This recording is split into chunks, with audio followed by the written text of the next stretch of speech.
Two, I got the Philadelphia Eagles. Offensively, they were 19th in points per game, 24th in yards per game. Sean Mannion is taking over as the OC for Kevin Patullo. Thank God. First, they lost A.J. Brown in the offseason, but they drafted Malachi Lemon, Eli Stowers, and they signed Hollywood Brown. Still got Saquon, Devontae Smith, Dallas Goedert, and Jalen Hurts, who's still one of the most overhated quarterbacks in my opinion. Of course, still got one of the best O-lines in the entire league. Defensively, they're very good. 5th in points per game last year, 13th in yards per game. They were 12th in sacks last year. They added Jonathan Grenard and Moro Ojomo. Still got Jalen Carter, Jordan Davis, Jalix Hunt, Nolan Smith, Zach Bond. Pass defense was immaculate last year. They were 2nd in passer rate, 8th in yards per game. They were 1st in completion percentage. 2 first-round All-Pros in that secondary with Quinyon Mitchell and Cooper DeJean. You also added Rick Willen in the offseason. So yeah, the Eagles are still going to be a very, very good football team.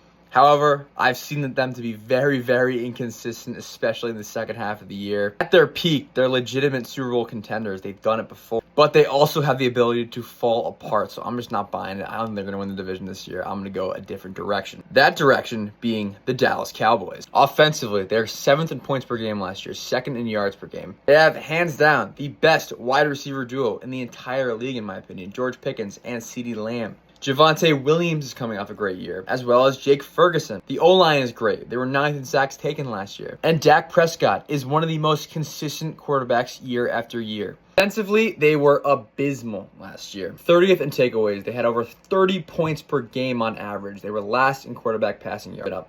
But they did some work in the offseason. They got P.J. Locke and Kobe Durant in free agency. They drafted Caleb Downs. They got Malachi Lawrence in the draft for the pass rush. Added Rashawn Gary, D. Winters. They'll have Quinton Williams for a full season. They also have a brand new defensive coordinator in Christian Parker. The biggest reason why I think the Cowboys are going to win the division this year is because of Brian Schottenheimer. He completely won over the locker room last season. He's a guy that the team wants to play for, and now there is an established culture in Dallas. I hate this, but the sky is the limit for this team. It's all up to that defense, but I really, truly think that they did enough in the offseason to propel them to win the NFC East. Let me know who you think is taking the NFC East and follow for more.